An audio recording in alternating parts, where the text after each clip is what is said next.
नमस्कार बंधुरा आमी स्वप्ना उपाध्याय आमार चैनल रान्ना रेसिपि एंड आवर लाइफस्टाइलेर पक्ष थेके सबाइके स्वागत। आज आमी आपनादेर संगे शेयर करब दारुण स्वादेर एकदम दोकानेर मतो पारफेक्ट मोंगलाई परोटा। और एटा चिकेन मोंगलाई परोटा, साथे आछे आलुर तरकारी, एकदम दोकानेर मतो। আপনারা চাইলে আমার মতো করে এই রেসিপিটা একবার বাড়িতে বানিয়ে দেখতে পারেন। এই রেসিপিটা যদি আপনারা একবার খান তাহলে আর দোকান থেকে মোগলাই পরোটা কিনে এনে খাওয়ার কথা ভাবতেই ইচ্ছা করবে না, বারবার বাড়িতেই বানিয়ে খেতে ইচ্ছা করবে। আর এটা আমি খুবই সহজ পদ্ধতিতে একদম দোকানের মতো পারফেক্ট করেই বানাবো। পুরো ভিডিওটা দেখার জন্য আপনাদের কাছে অনুরোধ রইল। আসুন তাহলে দেখে নিই রেসিপিটা। এখানে নিয়ে নিয়েছি 1.5 বাটি ময়দা, প্রায় 300 গ্রাম ময়দা আছে। এবার এর মধ্যে দিয়ে দিলাম স্বাদ মতো লবণ, আর দিয়ে দিচ্ছি এর মধ্যে হাফ চামচ চিনি, দিয়ে দিচ্ছি এর মধ্যে 3 থেকে 4 চামচ রিফাইন্ড অয়েল। এবার সব উপকরণগুলো ভালো করে ময়দার সাথে মেখে নিতে হবে, আর ভালো করে ময়ামও করতে হবে। যত ভালো করে ময়াম করা হবে ততই ভালো হবে মোগলাই পরোটাগুলো খেতে, আর খাস্তাও হবে, নরমও হবে। এভাবে করে ধীরে ধীরে সময় নিয়ে একটু ময়াম করে নিতে হবে, আর হাতের সাহায্যে এভাবে ডলে ডলে ময়াম করতে হবে। ভালোভাবে ময়াম করে নেওয়া হয়ে গেছে। এবার অল্প অল্প জল দিয়ে ডোটাকে তৈরি করে নিতে হবে। আমরা রুটি পরোটার যেমন ডো করি তার থেকে একটু নরম প্রকৃতির ডো করতে হবে। ডোটা তৈরি হয়ে গেছে, আর এরকম নরম ডো তৈরি করতে হবে। এটাকে আধ ঘন্টা থেকে 40 মিনিটের জন্য রেখে দিলেই ভালোভাবে সেট হয়ে যাবে। এবার এটাকে এভাবে করে একটু মেখে নিয়ে, আর এভাবে করে ডোটাকে একটু করে নিয়ে তারপরে এর মধ্যে রিফাইন্ড অয়েল মাখিয়ে রেখে দিতে হবে, তাতে করে ডোটা ড্রাই হয়ে যাবে না। এভাবে করে আমি 40 মিনিট এটাকে রেখে দেব। এবার দিয়ে দিচ্ছি রিফাইন্ড অয়েল ওপর থেকে ভালো করে ডোয়ের মধ্যে মাখিয়ে। মাখানো হয়ে গেছে, এবার একটা ঢাকা দিয়ে রেখে দেব। এবার চিকেনের পুরটা বানানোর জন্য মশলা হিসাবে নিয়েছি রসুন, আদা, নিয়েছি গোটা জিরে, গোটা ধনে, কাঁচা পাকা লঙ্কা, আর নিয়েছি পেঁয়াজ। এবার এগুলোকে ভালো করে পেস্ট করে নেব। এখানে চিকেন নিয়ে নিয়েছি আমি 300 গ্রাম, আর বোনলেস চিকেন নিতে হবে, ছোট ছোট টুকরো করে কেটে ধুয়ে পরিষ্কার করে। এবার এর মধ্যে চিকেনটাকে ম্যারিনেট করার জন্য দিয়ে দিচ্ছি 1 চামচ ডার্ক সয়া সস, আর দিয়ে দিচ্ছি 1 চামচ চিলি সস, আর দিয়ে দেব এর মধ্যে 1 চামচ টমেটো সস। চিকেনটাকে যত ভালোভাবে ম্যারিনেট করা হবে ততটাই কিন্তু চিকেনের পুরটা খেতে খুবই সুস্বাদু হবে।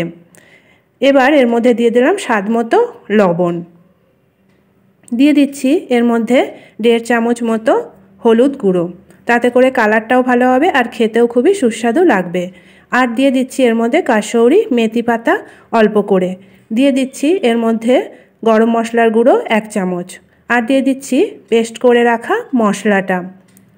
মোগলাই পরোটা চিকেন দিয়ে করলে কিন্তু খেতেও খুবই সুস্বাদু লাগে। আর দিয়ে দিলাম এর মধ্যে 1 চামচ মতো লেবুর রস। এবার সব উপকরণগুলো ভালো করে চিকেনের সাথে মেখে নিতে হবে। আর দিয়ে দিলাম বেশ কিছুটা পরিমাণ গোলমরিচ গুঁড়ো। একটা চামচের সাহায্যে সমস্ত মশলার সাথে আর চিকেনের সাথে ভালো করে মেখে নিতে হবে। প্রায় 5 থেকে 7 মিনিট চিকেনটাকে এভাবে করে ভালো করে মেখে নিতে হবে, তাতে করে মশলাটা চিকেনের মধ্যে ভালোভাবে মিশে যাবে। এবার চিকেনটাকে মেখে নিয়ে প্রায় 10 থেকে 20 মিনিটের জন্য রেখে দিতে হবে, তাতে করে মশলাটা চিকেনের মধ্যে ভালোভাবে সেট হয়ে যাবে। চিকেনটা ভালো করে মশলার সাথে মেখে নেওয়া হয়ে গেছে।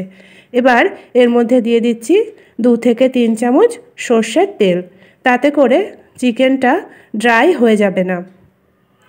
শেষে চিকেনের মধ্যে এভাবে করে যদি সর্ষের তেল মেখে দেয়া যায় তাহলে চিকেনটা কিন্তু খেতেও ভালো হয়, আর চিকেনটা শুকনো হয়ে যায় না। এভাবে করে সর্ষের তেলটা চিকেনের সাথে ভালো করে মেখে নিয়ে একটা ঢাকা দিয়ে রেখে দেব। এবার একটা কড়াই বসিয়ে দিয়েছি আর কড়াইয়ে দিয়ে দিলাম বেশ খানিকটা পরিমাণ সর্ষের তেল। তেলটাকে হাই হিটে গরম করে নিয়েছি। এবার ফোড়নের জন্য এর মধ্যে দিয়ে দিলাম এলাচ, দারচিনি আর শুকনো লঙ্কা। ফোড়নটা একটু ভেজে নিয়ে এর মধ্যে দিয়ে দিলাম ম্যারিনেট করা চিকেনটা দিয়ে এটাকে মিডিয়াম ফ্লেমে রেখে ভালো করে তেলের সঙ্গে মিশিয়ে দিয়ে বারবার নাড়াচাড়া করতে হবে আর ঢাকা চাপা দিয়ে চিকেনটাকে রান্না করতে হবে। চিকেন মোগলাই পরোটা বানানোর জন্য এই চিকেনের পুরটা কিন্তু খুবই ভালো করে বানাতে হবে, তাতে করে কিন্তু চিকেনের পুরটা খেতে খুবই সুস্বাদু হবে আর মোগলাই পরোটাগুলোও খেতে খুবই ভালো লাগবে। এখানে দিয়ে দিলাম চিকেন মশলা হাফ চামচ। এবার এর মধ্যে দিয়ে দিচ্ছি গরম মশলার গুঁড়ো হাফ চামচ দিয়ে আবারও ভালো করে মিশিয়ে দিয়ে এটাকে ঢাকা দিয়ে আর নাড়াচাড়া করতে হবে। মাঝে মাঝে ঢাকা খুলে দেখতেও হবে যে চিকেনটা পুড়ে যাচ্ছে কিনা। মিডিয়াম ফ্লেমে রেখে চিকেনটাকে রান্না করতে হবে। এবার একটা ঢাকা দিয়ে দিচ্ছি। এভাবে করেই ঢাকা চাপা দিতে দিতেই চিকেনটা রান্না হয়ে যাবে। এবার দেখে নেব চিকেনটা ভালোভাবে সিদ্ধ হয়েছে কিনা। দেখেই বোঝা যাচ্ছে চিকেনটা ভালোভাবে সিদ্ধও হয়ে গেছে, আবার শুকনো শুকনো হয়ে গেছে। এবার এটাকে একটা প্লেটে নামিয়ে নেব। আর এই চিকেনের পুরটা কিন্তু একদম শুকনো শুকনোই করতে হবে। এভাবে করে প্রায় 20 মিনিট ধরে চিকেনটাকে আমি রান্না করে নিয়েছি। একটা প্লেটে নিয়ে নিয়েছি চিকেনটাকে। দেখতেই পাচ্ছেন ঠিক এরকমই হবে চিকেনের পুরটা, একদম শুকনো হবে আর ভালোভাবে যেন সিদ্ধও হয়ে যায়। এবার তৈরি করে নেব আলুর তরকারি মোগলাই পরোটার সাথে খাওয়ার জন্য। এখানে ছোট ছোট টুকরো করে আলু নিয়ে নিয়েছি, খোসা ছাড়িয়ে ভালো করে পরিষ্কার করে ধুয়ে। এবার একটা কড়াই বসিয়ে দিয়েছি। কড়াইয়ে দিয়ে দিচ্ছি বেশ খানিকটা পরিমাণ সর্ষের তেল। তেলটাকে প্রথমে হাই হিটে গরম করে নিয়েছি। এবার দিয়ে দিচ্ছি টুকরো করে কেটে রাখা আলুগুলোকে মিডিয়াম ফ্লেমে রেখে ভালো করে ভেজে নিতে হবে, যাতে করে ভাজার সময়তেই অনেকটা সিদ্ধ হয়ে যায়। এবার দিয়ে দিলাম হলুদ গুঁড়ো বেশ খানিকটা পরিমাণ আর দিয়ে দিলাম স্বাদ মতো লবণ হলুদ দিয়ে ভালো করে আলুর সঙ্গে মিশিয়ে দিয়ে আলুটাকে গোল্ডেন ব্রাউন করে ভেজে নিতে হবে। আলুটা গোল্ডেন ব্রাউন করে ভেজে নেওয়া হয়ে গেছে আর অনেকটা সিদ্ধও হয়ে গেছে। দেখতেই পাচ্ছেন আলুগুলো কিন্তু সিদ্ধ হয়ে গেছে। এবার আলুগুলোকে একটা প্লেটে নামিয়ে রেখে দেব।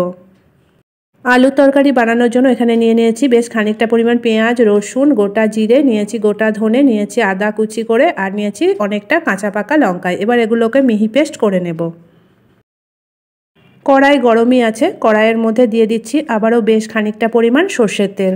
তেলটাকে প্রথমে হাই হিটে গরম করে নিয়ে এবার দিয়ে দিলাম সামান্য পরিমাণে চিনি আর দিয়ে দেব এখানে বেশ কিছুটা পরিমাণ হলুদ। আর এটাকে লো ফ্লেমে রেখেছি। এবার দিয়ে দিলাম পেস্ট করে রাখা মশলাটা যত ভালো করে কষানো হবে মোগলাই পরোটার জন্য আলুর তরকারিটা কিন্তু ততটাই খেতে খুবই সুস্বাদু হবে আর একদম দোকানের মতো পারফেক্ট হবে। এবার দিয়ে দিয়েছি হলুদ গুঁড়ো আর দিয়ে দিলাম স্বাদ মতো লবণ। ভালো করে মশলার সঙ্গে মিশিয়ে দিয়ে এটাকে মিডিয়াম ফ্লেমে রেখে সময় ধরে কষিয়ে নিতে হবে। দিয়ে দিচ্ছি এখানে হাফ চামচ গরম মশলার গুঁড়ো আর দিয়ে দিচ্ছি এখানে বেশ কিছুটা পরিমাণ গোলমরিচের গুঁড়ো। এবার এটাকে ভালো করে মিশিয়ে দিয়ে আবারও মিডিয়াম ফ্লেমে রেখে 3 থেকে 4 মিনিট কষিয়ে নেব। এবার দিয়ে দিচ্ছি টমেটো, একটা বড় মাপের টমেটো টুকরো টুকরো করে কেটে নিয়ে এর মধ্যে দিয়ে দিলাম। ভালো করে মিশিয়ে দিয়ে আবারও এটাকে কষাতে হবে। মশলাটা যত ভালো করে কষানো হবে আলুর তরকারি কিন্তু ততটাই ভালো খেতে হবে। দিয়ে দিলাম চাট মশলা এখানে আর দিয়ে দিলাম আমচুর পাউডার। এবার এগুলোকেও কিন্তু ভালো করে মিশিয়ে দিয়ে আবারও কষাতে হবে। কষাতেই মশলার যে একটা কাঁচা গন্ধ সেটা চলে যাবে আর মশলা থেকে তেলটাও ছেড়ে দেবে। মশলাটা ভালোভাবে কষানো হয়ে গেছে। এবার এর মধ্যে দিয়ে দিচ্ছি ভেজে রাখা আলুগুলো যেহেতু সেদ্ধই হয়ে গেছে তাই বেশি জল দেওয়ার প্রয়োজন নেই।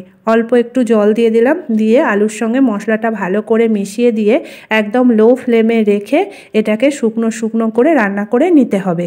মোগলাই পরোটার সঙ্গে যে আলুর তরকারিটা দেয় সেটা কিন্তু একদম শুকনো হয়, তাতে কিন্তু খেতেও বেশ ভালো লাগে। দেখতে পাচ্ছেন মশলাটা কিন্তু অনেকটাই শুকিয়ে এসেছে। এবার এর মধ্যে দিয়ে দিচ্ছি ওপর থেকে ছড়িয়ে অনেকটাই ধনেপাতা কুচি, তাতে করে একটা সুন্দর স্মেল আসবে আর খেতেও কিন্তু খুবই ভালো লাগবে। ভালো করে ধনেপাতাটা মিশিয়ে দিয়ে 1-2 মিনিট রান্না করে নিতে হবে। তৈরি হয়ে গেল আলুর তরকারি। এবার এটাকে একটা প্লেটে নামিয়ে নেব। মোগলাই পরোটা খাওয়ার জন্য মশলা আলুর তরকারিটাও কিন্তু আমাদের রেডি হয়ে গেছে। আর এরকম শুকনো আলুর তরকারি করতে হবে, তাতে খেতে কিন্তু দুর্দান্ত লাগে আর একটা সুন্দর স্মেল আসে, সেটাও কিন্তু খুবই ভালো লাগে। দেখতে যেমন এটা কালারফুল হয়েছে, খেতেও হয়েছে খুবই সুস্বাদু। এবার তৈরি করে নেব মোগলাই পরোটা। 30 থেকে 40 মিনিট এটাকে রেস্ট করতে দিয়েছিলাম। এবার ডোটাকে একটু হালকা করে মেখে নিয়ে এখান থেকে বড় বড় লেচি তৈরি করে নিতে হবে। আমরা যেরকম রুটির লেচি করি তার থেকে অনেকটাই বড় করতে হবে। প্রায় 2-2.5 রুটি যেমন লেচি হয় সেটাকে একসাথে করলে যত বড় হবে সেরকম লেচি করে নিতে হবে। আর লেচিটা করে নিয়ে এরকম হাতের সাহায্যে একটু ঘুরিয়ে ঘুরিয়ে এভাবে করে গোল করে নিতে হবে। তাতে করে লেচিগুলো দেখতেও সুন্দর লাগবে আর রুটিটা বেলার সময় অনেকটা সুবিধা হবে। এভাবে করে সমস্ত লেচিগুলো হাতের সাহায্যে ঘুরিয়ে ঘুরিয়ে গোল করে নেব। এখানে একটা বড় মাপের বেলনা আর চাকি নিয়ে নিয়েছি আর এর মধ্যে খানিকটা রিফাইন্ড অয়েল দিয়ে ভালো করে বেলনা চাকির মধ্যে তেলটা প্রথমে মাখিয়ে নিতে হবে, তাতে করে রুটিগুলো বেলতে খুবই সুবিধা হবে। এবার একটা লেচি নিয়ে নিয়েছি আর লেচিটাকে ঠিক এভাবে করে বড় করে বেলে নিতে হবে। যতটা সম্ভব বড় করে পাতলা করে বেলতে হবে, তাতে করে মোগলাই পরোটাগুলো ভাজতেও সুবিধা হবে আর ভালোভাবে ভাজাও হবে আর খেতেও কিন্তু খুবই সুস্বাদু হবে। দেখতে পাচ্ছেন কত বড় এটা রুটি তৈরি করতে হয়েছে। এখানে গোলই রুটি করতে হবে তার কোনো মানে নেই, পাতলা রুটি তৈরি হলেই হবে। এখানে একটা কিচেন স্ল্যাপে নিয়ে নিয়েছি আপনাদেরকে দেখানোর জন্য কতটা পাতলা হবে। এটা চাকি থেকে নামিয়ে আমি কিচেন স্ল্যাপে নিয়ে নিয়েছি আর দেখতে পাচ্ছেন কতটা পাতলা রুটি হয়েছে আর এরকম বড় রুটি করতে হবে। এবার এখানে একটা বাটি নিয়ে নিয়েছি আর বাটির মধ্যে পুরটাকে রেডি করব মোগলাই পরোটার জন্য। দিয়ে দিলাম বেশ খানিকটা পরিমাণ পেঁয়াজ কুচি আর পেঁয়াজটাকে পাতলা পাতলা করে কাটতে হবে। দিয়ে দিলাম গোলমরিচের গুঁড়ো সামান্য পরিমাণে আর দিয়ে দিলাম 1 থেকে 2 চিমটে লবণ। দিয়ে দিচ্ছি কুচনো লঙ্কা স্বাদ মতো। এবার একটা ডিম এখানে ফাটিয়ে দিয়ে দেব। একটা মোগলাই পরোটার জন্য একটা ডিমই যথেষ্ট। এবার ডিমের সাথে সব উপকরণগুলোকে প্রথমে ভালো করে একটা কাঁটা চামচের সাহায্যে ফেটিয়ে নিতে হবে, যাতে করে ডিমটা ভালোভাবে মেশে। এভাবে করে ডিমটাকে ভালো করে ফেটিয়ে নিয়েছি। দিয়ে দিচ্ছি এখানে চিকেনের পুরটা। চিকেনের পুরটা আমি এখানে 3 থেকে 4 চামচ দিয়েছি, আপনারা চাইলে কম বেশি করে দিতে পারেন। এবার ভালো করে ডিমের গোলার সাথে চিকেনের পুরটা মিশিয়ে দিতে হবে। সবশেষে দিয়ে দিলাম বেশ খানিকটা পরিমাণ ধনেপাতা কুচি। ধনেপাতা কুচিটাও ভালো করে মিশিয়ে দিয়ে পুরটা আমাদের রেডি হয়ে গেছে। এবার পুরটাকে এই পরোটার মাঝ বরাবর দিয়ে দিতে হবে আর এই পুরটা একটু ঘনত্বটা গাঢ় হবে, খুব পাতলা হলে কিন্তু পরোটা থেকে বেরিয়ে যাবে। এবার এটাকে একটু কাঁটা চামচের সাহায্যে ছড়িয়ে দিতে হবে। ছড়িয়ে দিয়ে এটাকে মুড়তে হবে। এবার পরোটাটাকে চারদিক থেকে মুড়ে দিতে হবে। প্রথমে ডান সাইড থেকে মুড়ে দিতে হবে এভাবে করে, আর এবার দিয়ে দিচ্ছি বাঁ সাইড থেকে পরোটাটাকে পুরের ওপরে দিয়ে আঙুলের সাহায্যে একটু চেপে চেপে দিতে হবে, যাতে করে ভাজার সময় পুর বেরিয়ে না আসে। আবারও এদিক থেকে মুড়িয়ে দিচ্ছি। চারদিক থেকেই ভালো করে মুড়তে হবে, তা না হলে কিন্তু ভাজার সময় পুর বেরিয়ে যাবে আর মোগলাই পরোটাটা সঠিকভাবে তৈরি হবে না। এভাবে করে মুড়ে দিয়ে আবারও ওপর থেকে ভালো করে চেপে দিয়ে এটাকে সিল করে দিতে হবে। আর যত ভালো করে সিল করা হবে মোগলাই পরোটাগুলো ভালোভাবে ভাজাও হবে আর ভিতর থেকে পুরটাও ভালোভাবে ভাজা হবে আর কোনোভাবেই বেরিয়েও আসবে না আর পরোটাটা ভেঙেও যাবে না, দেখতেও খারাপ লাগবে না আর খেতেও কিন্তু খুবই ভালো লাগবে। তৈরি হয়ে গেছে মোগলাই পরোটাটা। এবার এটাকে ভেজে নেব। এখানে একটা রুটি সেকা তাওয়া বসিয়ে দিয়েছি, অনেকটা বড় মাপের তাওয়া নিতে হবে আর এবার দিয়ে দিচ্ছি এর মধ্যে বেশ খানিকটা পরিমাণ রিফাইন্ড অয়েল। তাওয়ার মধ্যে মোগলাই পরোটা ভাজলে কিন্তু ভালোভাবে ভাজাও হয় আর ভিতর থেকে কোনো কাঁচাও থাকে না। এবার তেলটাকে হালকা করে একটা খুন্তির সাহায্যে তাওয়ার চারিদিকে ছড়িয়ে দিতে হবে, তাতে করে পরোটাটা ভাজার সময় কোনোভাবে তাওয়ার গায়ে আটকে যাবে না। এবার তেলটাকে গরম করে নিয়েছি, এবার চেক করে নেব যে তেলটা সঠিক গরম হয়েছে কিনা। পুরো হাই হিটে গরম করা যাবে না, মিডিয়াম গরম করতে হবে। তার জন্য একটা পেঁয়াজের টুকরো দিয়ে দিয়েছি, আর দেখতে পাচ্ছেন ধীরে ধীরে পেঁয়াজটা তেলের ওপরে ভেসে উঠেছে, তার মানে বুঝতে হবে তেলটা পারফেক্ট গরম হয়েছে। এবার এটাকে লো ফ্লেমে রেখে দিয়ে দিলাম পরোটাটা দিয়ে এভাবে করে একটু হাতের সাহায্যে চেপে চেপে দিতে হবে। প্রথমে 1-2 মিনিট ভেজে নিয়েছি পরোটাটা একদম লো ফ্লেমে রেখে। এবার তেলটাকে একটা খুন্তির সাহায্যে পরোটার ওপরে এভাবে করে ছড়িয়ে দিতে হবে, যাতে করে পরোটার ওপরটাও অনেকটা ভাজা হয় আর ভিতর থেকে পুরটাও কিন্তু ভালোভাবে ভাজা হবে আর পুরের মধ্যেও তেল ঢুকে যাবে। এভাবে করে বেশ 1-2 মিনিট তেলটাকে খুন্তির সাহায্যে ছড়িয়ে ছড়িয়ে দিতে হবে। এবার পরোটাটাকে একটা খুন্তির সাহায্যে আর এভাবে করে আমি নিয়ে নিয়েছি একটা ছাঁচির সাহায্যে খুব সাবধানে উল্টে দিতে হবে। খুব সাবধানে না উল্টালে পরোটাটা ভেঙেও যেতে পারে, আবার তেল গায়ে ছিটকেও আসতে পারে, তাই খুব সাবধানে পরোটাটাকে উল্টে দিয়েছি। এবার পরোটাটাকে অপর পিঠও ভালো করে ভেজে নেব, আর ঠিক এরকম গোল্ডেন ব্রাউন করেই কিন্তু এপিঠ ওপিঠ উল্টে পাল্টে বারবার ভেজে নিয়েছি। এবার পরোটাটা ভাজা হয়ে গেছে, তেল ঝরিয়ে পরোটাটাকে নামিয়ে নেব। তৈরি হয়ে গেল মোগলাই পরোটা। এভাবে করে সময় নিয়ে মোগলাই পরোটাটাকে ভাজলে ভিতর থেকে পুরটা ভালোভাবে ভাজাও হবে, কাঁচাও থাকবে না, আর খেতেও ভালো লাগবে। আবারও একটা মোগলাই পরোটা ভাজার জন্য তাওয়াতে দিয়ে দিলাম। ঠিক একই পদ্ধতিতে মোগলাই পরোটাটাকে প্রথমে দিয়ে 1-2 মিনিট ভেজে নিয়ে তারপরে গরম তেল ওপর থেকে ছড়িয়ে দিয়ে আবারও 2 মিনিট ভেজে নিয়ে উল্টে দিতে হবে খুব সাবধানে, আর উল্টে দিয়ে এটাকে অপর পিঠও গোল্ডেন ব্রাউন করে ভেজে নিতে হবে। ভেজে নেওয়া হয়ে গেছে, এটাকেও কিন্তু এভাবে করে তেল ঝরিয়ে নামিয়ে নেব। উল্টে পাল্টে ভাজতে হবে, তাহলেই কিন্তু ভালোভাবে ভাজা হবে। আর হাই হিটে ভাজলে কিন্তু ভিতর থেকে ভালোভাবে ভাজাও হবে না আর খেতেও ভালো লাগবে না। এখানে একটা প্লেটের মধ্যে প্রথমে একটা মোগলাই পরোটা নিয়ে নিয়েছি আর এটাকে একটু ঠান্ডাও করে নিয়েছি। এবার একটা খুন্তির সাহায্যে মোগলাই পরোটাটাকে কেটে নেব। 4 টুকরো করে কেটে নেব। মোগলাই পরোটাটা বেশ বড় মাপেরই হয়েছে, এভাবে করে 4 টুকরো করে কেটে নিতে হবে। আর দেখতেই পাচ্ছেন পুরে ঠাসা একদম মোগলাই পরোটাটা, আর ভিতর থেকে ভালোভাবে ভাজাও হয়ে গেছে, কোনোভাবেই কাঁচা নেই। এতটাই ভালোভাবে ভাজা হয়েছে যে খুন্তির সাহায্যেই অনায়াসেই কাটা যাচ্ছে, একদম খাস্তা হয়েছে আর ভিতর থেকে পুরটাও ভালোভাবে ভাজা হয়ে গেছে। এবার আবারও মধ্যেখান থেকে 2 ভাগ করে কেটে নিচ্ছি। ঠিক দোকানে যেমন এভাবে করেই কিন্তু মোগলাই পরোটা 4 টুকরো করে কেটে দেয়।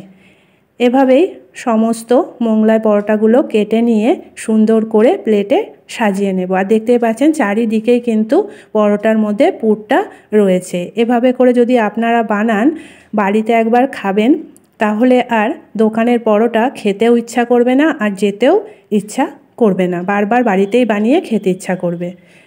একটা ট্রেতে পরোটাগুলোকে ছোট বড় আকারে কেটে নিয়ে আর ওপর থেকে পেঁয়াজ দিয়ে সুন্দর করে সাজিয়ে দিয়েছি, তাতে দেখতেও যেমন ভালো লাগছে আর খেতেও কিন্তু আরও বেশি ভালো লাগবে। আপনারা চাইলে আমার মতো করে ঠিক এরকম পদ্ধতিতে চিকেন মোগলাই পরোটা আর আলুর তরকারি একবার বাড়িতে বানিয়ে দেখতে পারেন। আশা করি সকলের খুবই ভালো লাগবে। ভালো লাগলে লাইক শেয়ার কমেন্ট করবেন, আর আমার চ্যানেলকে এখনও যারা সাবস্ক্রাইব করেননি প্লিজ সাবস্ক্রাইব করে নেবেন, আর আমার ফেসবুক পেজটি প্লিজ ফলো করে নেবেন।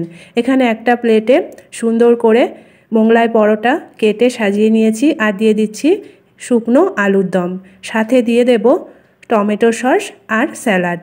ঠিক দোকানের মতো করে আমরাও কিন্তু ঘরেই এভাবে করে মোগলাই পরোটা বাড়িতে বানিয়ে খাই। তাহলে বন্ধুরা, আমরা এখন সবাই মিলে আনন্দ করে মোগলাই পরোটা খেতে থাকি, আর আপনারাও বাড়িতে বানিয়ে একবার খান। আর অবশ্যই কমেন্ট বক্সে জানাতে ভুলবেন না কেমন লাগলো আমার এই রেসিপিটা। আজকের মতো এটুকুই, আবার দেখা হবে আগামী নতুন পর্বে। ভালো থাকবেন, সুস্থ থাকবেন, ধন্যবাদ।